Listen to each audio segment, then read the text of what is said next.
Frecuencia Kirlian es la historia de un pequeño pueblo que desapareció hace varios años y de una radio donde los habitantes de este pueblo se comunicaban y le contaban a todos los demás lo que pasaba durante las noches, noches repletas de monstruos, vampiros y amenazas.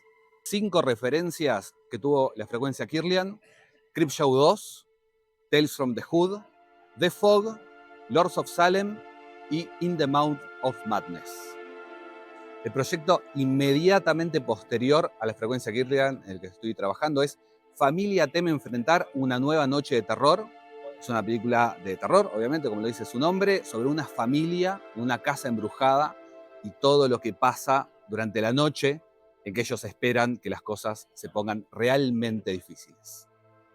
Mis 5 películas de terror favoritas: El bebé de Rosemary, 1968, de Roman Polanski.